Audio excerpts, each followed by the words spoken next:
പിതാവിൻ്റെയും പുത്രൻ്റെയും പരിശുദ്ധാത്മാവിൻ്റെയും നാമത്തിൽ ആമേൻ. പ്രിയപ്പെട്ടവർ, ഇന്ന് ജനുവരി 8 വ്യാഴാഴ്ച. അമ്മേ പരിശുദ്ധ അമ്മേ, അമ്മേ പരിശുദ്ധ ദൈവമാതാവേ, കൃപാസനത്തിലൂടെ ഞങ്ങൾക്കും ഞങ്ങളുടെ ദേശത്തിനും അമ്മ മധ്യസ്ഥം തേടി തന്ന എല്ലാ അനുഗ്രഹങ്ങൾക്കും കൃപകൾക്കും ഞങ്ങളിപ്പോൾ ഹൃദയം നിറഞ്ഞ നന്ദി പറയുന്നു. അമ്മേ പരിശുദ്ധമ്മേ ദൈവമാതാവേ, 2004 ഡിസംബർ 7 ഉച്ചകഴിഞ്ഞ് 2:30 കൃപാസനത്തിൽ സംഭവിച്ച അമ്മയുടെ പ്രത്യക്ഷപ്പെടലിനെ കുറിച്ച് തിരുസഭയ്ക്ക് സമർപ്പിച്ചിരിക്കുന്ന പഠനരേഖകളുടെ മേൽ സഭാത്മകമായ പഠനം ആരംഭിക്കുവാൻ ഞങ്ങൾ പ്രാർത്ഥിക്കുന്നു. അമ്മേ പരിശുദ്ധമേ, ഭൂസ്വർലോകങ്ങളുടെ രാജ്ഞിയായ അങ്ങേയ്ക്ക് ഭൗമസംരക്ഷണത്തിനായി പ്രപഞ്ചപ്രകൃതിയെ തന്നെ തിരുസഭ പ്രതിഷ്ഠിക്കുവാൻ ഈ പ്രത്യക്ഷീകരണം വഴി ഇടയാക്കണമേ. പരിശുദ്ധമേ, ജപമാല മാതാവേ, സകല കൃപാസനം പ്രാർത്ഥനയോടും ചേർത്ത് ഞങ്ങളിപ്പോൾ പ്രാർത്ഥിക്കുന്ന ഈ കുടുംബത്തിന്റെ പ്രത്യേക നിയോഗം പറ മക്കളെ.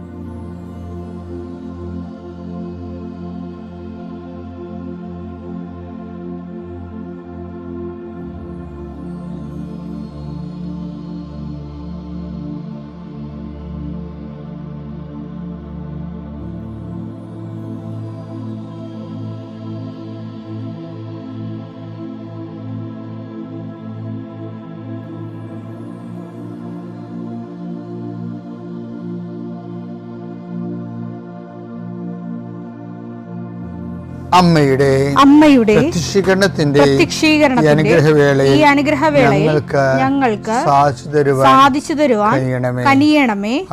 ആമേൻ. വിശ്വാസ പ്രമാണം. സർവശക്തനായ പിതാവും ആകാശത്തിന്റെയും ഭൂമിയുടെയും സൃഷ്ടാവുമായ ദൈവത്തിൽ ഞാൻ വിശ്വസിക്കുന്നു. അവിടുത്തെ ഏകപുത്രനും ഞങ്ങളുടെ കർത്താവുമായ ഈശോമിശിഹായിലും ഞാൻ വിശ്വസിക്കുന്നു.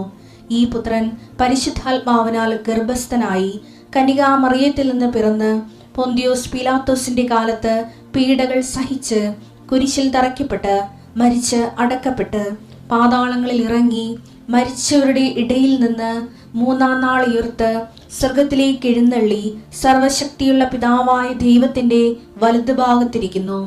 അവിടെ നിന്ന് ജീവിക്കുന്നവരെയും മരിച്ചവരെയും വിധിക്കുവാൻ വരുമെന്നും ഞാൻ വിശ്വസിക്കുന്നു. പരിശുദ്ധാത്മാവിലും ഞാൻ വിശ്വസിക്കുന്നു. വിശുദ്ധ കത്തോലിക്കാ സഭയിലും പുണ്യവാന്മാരുടെ ഐക്യത്തിലും പാപങ്ങളുടെ മോചനത്തിലും ശരീരത്തിന്റെ ഉയർപ്പിലും നിത്യമായ ജീവിതത്തിലും ഞാൻ വിശ്വസിക്കുന്നു. ആമേൻ. സ്വർഗ്ഗസ്ഥനായ ഞങ്ങളുടെ പിതാവേ, അങ്ങയുടെ നാമം പൂജിതമാകണമേ. അങ്ങയുടെ രാജ്യം വരണമേ. അങ്ങയുടെ തിരുമനസ് സ്വർഗത്തിലെ പോലെ ഭൂമിയിലും ആകണമേ. അന്നു വേണ്ടുന്ന ആഹാരം ഇന്ന് ഞങ്ങൾക്ക് തരണമേ. ഞങ്ങളോട് തെറ്റ് ചെയ്യുന്നവരോട് ഞങ്ങൾ ക്ഷമിക്കുന്നത് പോലെ ഞങ്ങളുടെ തെറ്റുകൾ ഞങ്ങളോടും ക്ഷമിക്കണമേ. ഞങ്ങളെ പ്രലോഭനത്തിൽ ഉൾപ്പെടുത്തരുതേ, തിന്മയിൽ ഞങ്ങൾ രക്ഷിക്കണമേ. ആമേൻ. നന്മ നിറഞ്ഞ മറിയമേ, സ്വസ്തി. കർത്താവ് അങ്ങയുടെ കൂടെ സ്ത്രീകളിൽ അങ്ങ് അനുഗ്രഹിക്കപ്പെട്ടവളാകുന്നു. അങ്ങയുടെ ഉദരത്തിൻ ഫലമായി ഈശോ അനുഗ്രഹിക്കപ്പെട്ടവനാകുന്നു. പരിശുദ്ധ മറിയമേ, തമ്പുരാന്റെ അമ്മേ, പാപികളായ ഞങ്ങൾക്ക് വേണ്ടി ഇപ്പോഴും ഞങ്ങളുടെ മരണസമയത്തും തമ്പുരാനോട് അപേക്ഷിക്കണമേ. ആമേൻ. കർത്താവേ, നിന്റെ ഉന്നതമായ നാമത്തിന് സ്തോത്രം ചെയ്യുന്നു. കർത്താവേ, നിന്റെ വിശുദ്ധ പൗരോഹിത്യത്തെ മഹത്വം. കർത്താവേ, സഭയിലുള്ള സാന്നിധ്യം പ്രകടമാക്കണമേ. 40 വർഷം ഞാൻ അർപ്പിച്ച കൃപാന്റെ യുഗതിയാൽ കൃപാസനത്താറെ ജീവനോടെ പ്രത്യക്ഷപ്പെട്ട മാതാവിന്റെ മധ്യസ്ഥത്താൽ ഞാൻ മക്കളെ ഈശോ നാമത്തെ ആശീർവദിക്കുന്നു. കർത്താവേ, ജോലിയില്ലാത്തവര്, വീടില്ലാത്തവര്, ജീവിതത്തിൽ കലഹങ്ങളും പിന്നതുകൊണ്ട് പിരിഞ്ഞു താമസിക്കുന്ന ജീവിത പങ്കാളികളെ, കുഞ്ഞുങ്ങളുടെ തെറ്റായ അവസ്ഥകൾ കണ്ട് വിഷമിക്കുന്ന മാതാപിതാക്കന്മാരെ, ശാരീരികമായ രോഗങ്ങളെ അവസരപ്പെടുന്നതും രോഗം ആകുന്നതിന് സമയമെടുക്കുന്നില്ല എന്ന് ഓർത്ത് ഉത്കണ്ഠപ്പെടുന്നവരെയും സമർപ്പിച്ച് പ്രാർത്ഥിക്കുന്നു. ഇന്ന് യാത്ര ചെയ്യുന്നവരെ, ഇന്നത്തെ യാത്രയ്ക്ക് വേണ്ടി വിധവിധമായ ഒരുക്കിയിരിക്കുന്ന ലക്ഷ്യങ്ങൾ, കണ്ടുമുട്ടുന്ന വ്യക്തികൾ, സംസാരിക്കുന്ന സംഭാഷണങ്ങൾ, എഴുതുന്ന രേഖകൾ, ഒപ്പിടുന്ന ഡോക്യുമെൻറ്റുകൾ, പങ്കെടുക്കുന്ന ഇൻ്റർവ്യൂകൾ, സെൻഡ് ചെയ്യുന്ന മെസ്സേജുകൾ എല്ലാം കർത്താവിൻ്റെ കൃപയാൽ നിറയപ്പെടാനും നീ ഇന്ന് തിരികെ എത്തുന്ന സമയത്ത് കർത്താവിൻ്റെ കൃപ നിന്നിൽ നിറഞ്ഞു നിന്നുകൊണ്ട് സന്തോഷം വന്ന് ഉറങ്ങുവാനും ഇന്നത്തെ ദിവസം നീ കണ്ടുമുട്ടുന്ന ഓരോ നിമിഷങ്ങളെയും, നിൻ്റെ ഓരോ സമയങ്ങളെയും, സന്ദർഭങ്ങളെയും, എല്ലാം സംരംഭങ്ങളെയും പരിശുദ്ധമ്മ ദൈവമാതാവിൻ്റെ മധ്യസ്ഥത്തിൽ രാത്രിയും തിരിച്ചെത്തുന്നവരെ കർത്താവിൻ്റെ നാമത്തിൽ മാതാവിൻ്റെ മധ്യസ്ഥതയും ഞാൻ നിൻ്റെ ജീവിതത്തെയും നിൻ്റെ കുടുംബത്തെയും ഈശോ നാമത്തെ ആശീർവദിക്കുന്നു. എൻ്റെ പ്രിയപ്പെട്ടവരെ, പിന്നെ നമ്മളെപ്പോഴും കണ്ടിട്ടുള്ള സംഭവമുണ്ട്. ഞാൻ ഇപ്പോൾ അത് വേറൊരു ആംഗിളിൽ നിങ്ങളോട് പറയുകയാണ്. അതായത് ഈ ദൈവ തിരുസന്നിധിയിൽ സമ്പന്നത എന്നുള്ളത് ഈശോ ഐഡൻറ്റിഫൈ ചെയ്ത് തന്ന ഒരു ആധ്യാത്മിക പ്രമേയമാണ്. ദൈവ തിരുസന്നിധി സമ്പന്നത എന്ന് വെച്ചാൽ ഒരാൾക്ക് ദൈവ തിരുസന്നിധിയിൽ സമ്പന്നനാകാൻ പറ്റുമെന്ന്. ലൂക്ക 12:21. ലൂക്ക 12:21 ഇതുപോലെയാണ് ദൈവസന്നിധിയിൽ സമ്പന്നനാകാതെ തനിക്ക് വേണ്ടി സമ്പത്ത് ശേഖരിച്ചു വെക്കുന്നത്. എന്താണ്? ഒരു കുറിമാനം ഇട്ടിട്ടുണ്ട് ഈശോ. എന്താ ഇട്ടിരിക്കണത്? ദൈവ തിരുസന്നിധിയിൽ ഒരു വ്യക്തിക്ക് സമ്പന്നനാകാൻ സാധ്യതയുണ്ട്, അല്ലേ? അപ്പോൾ അതൊരു ഈശോ ഐഡൻറ്റിഫൈ ചെയ്ത ഒരു ആധ്യാത്മിക പ്രമേയമാണത്, ദൈവത്തിൻ്റെ സമ്പന്നത. ഇനി രണ്ട് തരത്തിലുള്ള ആൾക്കാരെ സമ്പത്ത് ശേഖരിക്കുന്നവർ രണ്ട് തരമായിട്ട് ഈശോ തിരിക്കും. എന്താണ്? ദൈവത്തിരുസന്നിധി സമ്പന്നത നേടുന്നവരും പിന്നെ തനിക്ക് വേണ്ടി സമ്പത്ത് ശേഖരിക്കുന്നവരും. ഇനി നമ്മുടെ ഒരു വിഷയം ദൈവതിരുസന്നിധി ഒരാൾക്ക് എങ്ങനെ സമ്പന്നനാകാൻ പറ്റും എന്നാണ്. അപ്പം നിക്ഷേപമുണ്ട്, നമ്മൾ തിരിച്ചൊന്നും വാങ്ങിക്കണില്ല, തിരിച്ച് വാങ്ങിക്കും. നമ്മൾ ഓരോരുത്തർ ദൈവത്തിന് വേണ്ടി ജോലി ചെയ്യുന്നുണ്ട്, പക്ഷെ അതിൻ്റെ ആനുകൂല്യങ്ങളൊന്നും കൈപ്പറ്റണില്ല. അതൊക്കെ ഇൻഷുറൻസ് പോലെ അങ്ങനെ കിടക്കുകയാണ്. അത് എങ്ങനെയാണ് ദൈവതിരുസന്നിധി സമ്പന്നനാകാൻ കഴിയണത്? ഇതൊരു ടെക്നിക്കാണ് ശരിക്കും പറഞ്ഞാൽ. ബൈബിൾ അറിയാമല്ല, ആധ്യാത്മികമായ ഒത്തിരിയേറെ നോട്ടുകളുള്ള ഒരു ട്രഷറാണ് ബൈബിള്. ലൂക്ക 6:35 തിരിച്ചു കിട്ടും എന്ന് പ്രതീക്ഷിക്കാതെ മറ്റുള്ളവർക്ക് നന്മ ചെയ്യുകയും വായ്പ കൊടുക്കുകയും ചെയ്യുവിൻ. അപ്പോൾ നിങ്ങളുടെ പ്രതിഫലം വലുതായിരിക്കും. നിങ്ങൾ അത്യുന്നതന്റെ പുത്രന്മാരായിരിക്കുകയും ചെയ്യും. നിങ്ങൾ അത്യുന്നത പുത്രന്മാരെന്ന് വിളിക്കപ്പെടുകയും ചെയ്യും. എന്നുവെച്ചാൽ ഈ ദൈവത്തിന് സന്മനാകാൻ ഉള്ള ഒരു എളുപ്പ വഴിയെന്ന് പറയണത് തിരിച്ചു കിട്ടും എന്ന് പ്രതീക്ഷിക്കാതെ നന്മ ചെയ്യണതാണ്. നമ്മൾക്ക് രണ്ട് തരത്തിൽ സമ്പന്നരാകാൻ പറ്റും. ഒന്ന്, ഈ ദൈവ തിരുസന്നിധി തന്നെ നമുക്ക് ഇതുപോലെ തിരിച്ചു കിട്ടും എന്ന് പ്രതീക്ഷിക്കാതെ നമുക്ക് സമ്പന്നത നേടാൻ പറ്റും. അതിൻ്റെ ഓപ്ഷൻ എന്ന് പറയണത് കേൾക്കപ്പെടാത്ത പ്രാർത്ഥനയാണ്. മനസ്സിലായില്ലേ?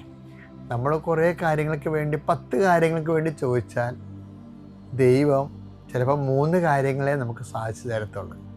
ബാക്കി 7 നമുക്ക് ന്യായമായിട്ട് തരാൻ പറ്റും. കാര്യം മറ്റുള്ളവർക്ക്, നമ്മളെക്കാൾ കഴിവില്ലാത്തവർക്കും യോഗ്യതയില്ലാത്തവർക്കും ദൈവവുമായി ബന്ധമില്ലാത്തവർക്കും ദൈവം അത് കൊടുക്കുന്നുണ്ട്. അപ്പോൾ നമുക്ക് കിട്ടാനുള്ള യോഗ്യതയുണ്ട്. പക്ഷേ എന്തോ ദൈവം അത് റിസർവ് ചെയ്തിരിക്കുന്നു, തരണില്ല. അപ്പോൾ തിരിച്ചു കിട്ടും എന്ന് ദൈവത്തിൽ നിന്ന് നമുക്ക് തിരിച്ചു കിട്ടാതിരിക്കുമ്പോൾ എന്താണ് സംഭവിക്കുന്നത്? അതിൻ്റെ പ്രതിഫലം വലുതായിരിക്കും എന്നാണ്. ആ പ്രതിഫലം ഏതാണ്? നിത്യതയാണ്. ഓക്കെ അല്ലേ? ഇതുപോലെ തന്നെ ദൈവതിരുസന്നിധി സമ്പന്നനാകാൻ വേറെയും മാർഗമുണ്ട്. ഇപ്പോൾ കേൾക്കപ്പെടാത്ത പ്രാർത്ഥന ഒന്ന്. രണ്ടാമത്തെ എന്താണെന്ന് വെച്ച് കഴിഞ്ഞാൽ, ഈ ചില മനുഷ്യന്മാരെ നമ്മൾ ഇപ്പോൾ തന്നെ, ഞാൻ ഓരോ രോഗികളെയൊക്കെ ആശുപത്രി കാണാൻ പോകത്തില്ലേ, അപ്പോൾ ഒറ്റവരെയും സഹപ്രവർത്തകരെയും ഇതൊക്കെ എല്ലാവരും കാണാൻ പോകും. അല്ലാത്തവരെ എന്നെ പരിചയമുള്ള, അടുപ്പമുള്ള, ജീവിച്ചിരുന്ന കാലത്ത് എന്നോട് ഭയങ്കര സ്നേഹം ഉണ്ടായിരുന്ന മനുഷ്യരെയൊക്കെ അവർക്ക് ആശുപത്രിയിൽ പെട്ടുപോകുമ്പോൾ ചെല്ലും. ഞാൻ ചെന്നവരെ പ്രാർത്ഥിക്കുമ്പോൾ അവരെന്നെ കണ്ട ചിരിക്കത്ത് പോലും ഇല്ല. അപ്പോൾ എനിക്ക് ഭയങ്കര സങ്കടം വരും. കാര്യം എന്താ? അവർ കോമായിലാണ്. ഞാൻ അവർക്ക് വേണ്ടി പണ്ടവർ എൻ്റെ നിഴൽ കണ്ട കയ്യും കൂപ്പി സന്തോഷത്തോടെ എന്നെ സ്വീകരിച്ച ആൾക്കാർ ഇപ്പം നിർവികാരമായിട്ട് എൻ്റെ മുഖത്ത് നോക്കും. എന്താ കാര്യം? അവർക്ക് ബോധമില്ല. അവരുടെ ബോധം പോയി. അവർ കോമായിലാണെങ്കിൽ പിന്നെ കണ്ണും തുറക്കത്തില്ല. ചിലർ കണ്ണ് തുറക്കും, പക്ഷെ നമ്മളെ മനസ്സിലാകത്തില്ല. അപ്പോഴും നമ്മൾ അവരൊക്കെ ഇപ്പം എന്തുമാത്രം ബൈസ്റ്റാൻഡേഴ്സ് ആണെന്നറിയാമോ? ഈ രോഗികളുടെ ഫസ്റ്റ് കോളും സെക്കൻഡ് കോളും ഒക്കെ എടുത്തുകൊണ്ട് അവരെ കുളിപ്പിക്കുകയൊക്കെ ചെയ്യണത്. ചിലരൊക്കെ പ്രായിക്കൊണ്ടാണ് ചെയ്യണത്. കാര്യം ഞാനേ ഉള്ളൂ, ഇവർക്ക് മക്കളുണ്ടല്ല, ഒന്നും തിരിഞ്ഞു നോക്കിയില്ല, എല്ലാം എൻ്റെ മുതുകത്താണെന്ന് പറഞ്ഞ് ഇങ്ങനെ പ്രാഗിക്കൊണ്ടൊക്കെ ചെയ്യും. അത് ഇങ്ങനെ സാധാരണ ജഡിക മനുഷ്യരങ്ങനെ ചെയ്യും. പക്ഷേ ചിലർക്ക് നല്ല ബുദ്ധിയുള്ളവരുണ്ട്.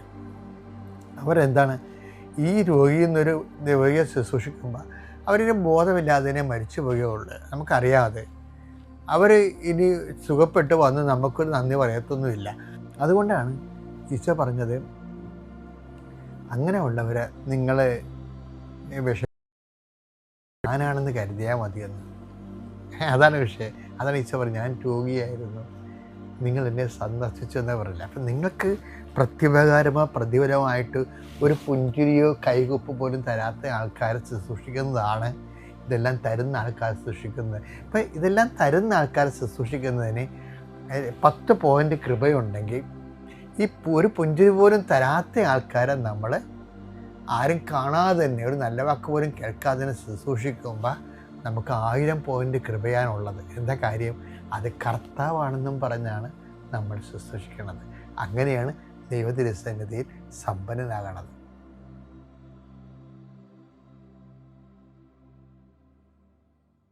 അത്യപൂർവ ദൈവാനുഭവങ്ങൾ ഇനി നിങ്ങൾക്കും സ്വന്തം.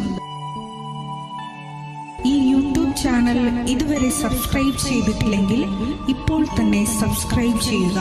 ഈ വീഡിയോ ഇപ്പോൾ തന്നെ നിങ്ങളുടെ സുഹൃത്തുക്കൾക്ക് ഷെയർ ചെയ്തുകൊണ്ട് കർത്താവിൻ്റെ പ്രേക്ഷിതരാകുക.